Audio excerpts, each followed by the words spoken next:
All right, guys, these had so much potential. My pair is personally put together a little wonky, so I don't love them, but I still love the colorway, and I love what they were trying to do. Just my pair is just not that great. It sucks.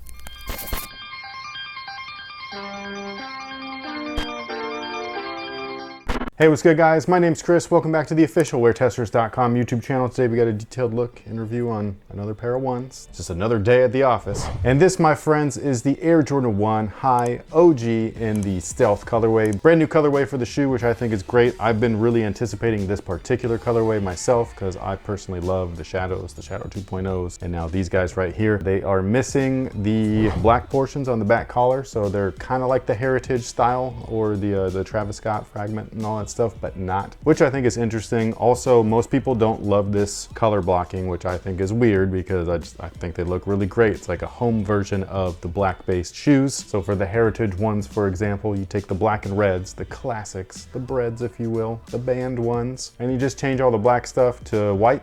It's the same shoe. But these guys right here came in a nice gray box. They also came with extra laces, something that those yellow toes or taxis did not come with, which I was kind of surprised about. You'd think that that would be the shoe. It'd come with yellow lace, it'd come with white lace, a cream lace, whatever. They were just black. This guy though, they come with two sets of laces. One's gray, one's white. I put one in each of the shoe because the box that they came in came like this. Oh, I know, this is crazy. So this is what they come in now, although there are differences too. So like some of the ones, they've been coming like this with this shoelace box, but we do have these upcoming 4s and their extra laces came like this. So I think that's really interesting. So it looks like they're going away from the plastic bags. And I think that if we're talking about sustainability, like true sustainability, not that fabricated marketing, this is the way to go because this, you're not using anything extra. You're not replacing the plastic with cardboard or with paper or whatever. This, I think, is a good move. Go play! So since this is an Air Jordan 1, there's going to be a lot of redundancy here. We've got the greatest traction of all time, rubber cubsole, EVA/polyurethane wedge, air sole unit inside the heel, but we're not going to talk about any of that. Instead, we're going to talk about the weird things that they changed on this shoe that are not like any other ones that I've seen, which I think is really interesting. Obviously, the first thing would be this little tag right there at the tongue. They have done this before, but this one is a little bit different. So for one, it's a little leather patch. For two, instead of having the Nike Air branding or logos kind of like pressed into the material and colored, it's stitched in. It's not super clean. I'm actually super surprised because the stitching has been one of the greatest advancements when we're talking about footwear, where all of these machines can make these stitch marks super precise due to computers. This one just looks a little sloppy. It's a little thick. It looks a little weird. Both shoes are a little bit different too. So I think that's strange. On the back though, it is pretty cool because it says quality inspired by the greatest player ever with a nice little goat.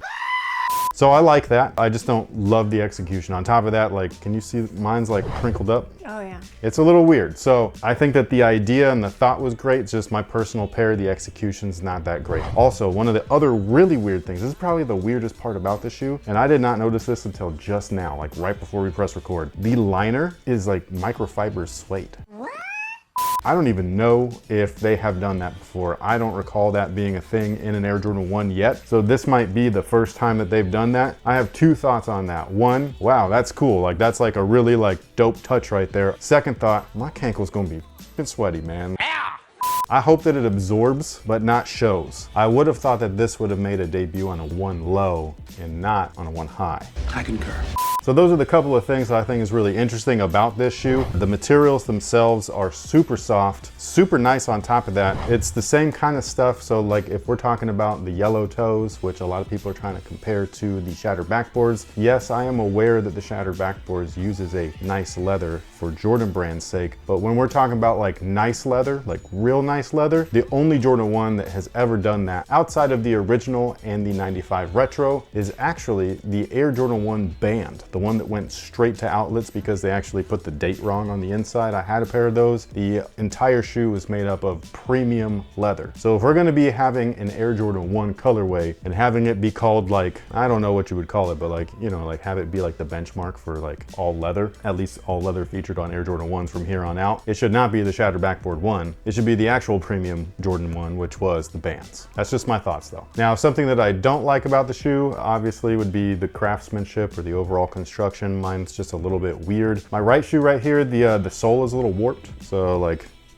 Looks like a skate ramp. Now, a positive about that is that the soles on Air Jordan 1s are so thin that by the time you put your weight in there, it'll even it out and everything like that. A lot of people like will squeeze these and be like, oh, they're soft, and that's how you indicate whether they're real or not. It's not really a way to do it. These shoes are made at so many different factories. I was just trying to look to see like all of the upcoming from here to about December. There are so many retros coming out. It is impossible for one factory to take care of all of that work. So they are sourcing multiple factories. Some of them are making them with a little bit better rubber than others. Some are making them with a little bit better materials than others. Some have shoddy craftsmanship like this one. Some of them have more love. Exactly. So it just kind of depends on what it is. When you have a brand that is manufacturing tens of thousands of just a single colorway and then multiply that by the amount of product that we're getting from here until just December. Another thing that I think is a little bit off is just the collar. It's just not straight, guys.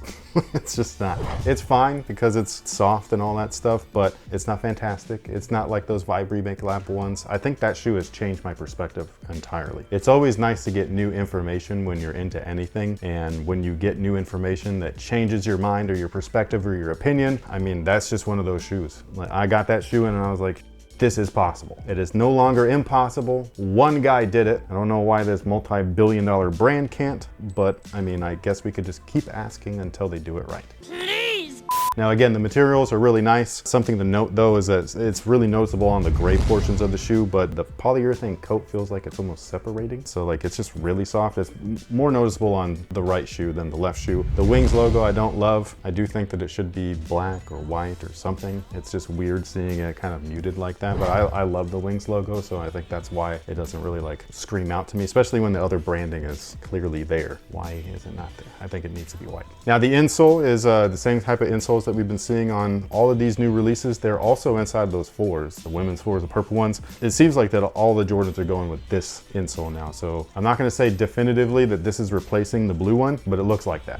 Now, as far as sizing is concerned, they do fit true to size. So whatever you typically wear in your Air Jordan 1s, that's exactly what I would recommend. And with all of that being said, what do you think about these? I personally really love the colorway. I love the color blocking. I, again, feel like I just got a shoddy pair. Can I see your shoe? Not that This shoe, one? that shoe. One that I'm wearing? Yeah. For those of you guys wondering, for color reference, it's the same color. Also, I didn't realize this till this morning, but Sabertooth matches so well. It's from White Gold Industries, in case you didn't know. I was gonna say, because some people in the comment section of this video, this has nothing to do with me asking for your shoe, but they were kind of like, oh, is it orange or is it yellow? It reminds me of those Nacho 3s. So there's yellow and then there's Taxi. Taxi's like a dark yellow. It's kind of like a sunflower or, yeah. Anyways, I wanted to see it because,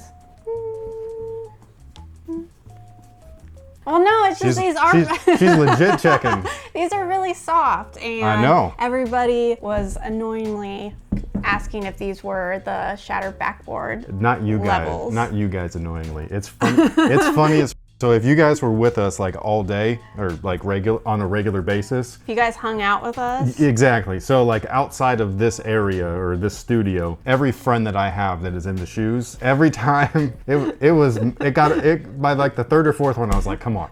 But like everybody would be like, yo, how is it? Is it shattered back? Every person. That was exactly how they would ask. And it was that quickly too. So it was like, oh, you have those? How are they? Are they shattered? Like it was literally the same thing from and these were different people. And so like, it was just like, I was like, bro, like I get it. They were nice. They were not like the banned ones though, or the original ones, or the 95 ones. But with all that being said, let us know what you think about these down below in the comment section. Thank you guys so much for watching. Thanks for all the support. If you see us out in the wild, don't ask me if they're shattered backboard quality. I would really appreciate it. I will break out laughing and he will look like. I'll look like the meme that's just the face, the two dot eyes and the straight. You know what I mean? So that'd be me. But thank you guys for being here. We greatly appreciate it. And until next time, see you later. See you I later. See you later. What was that? What was that? That even caught me off guard. I was like, See you later. Who is this guy?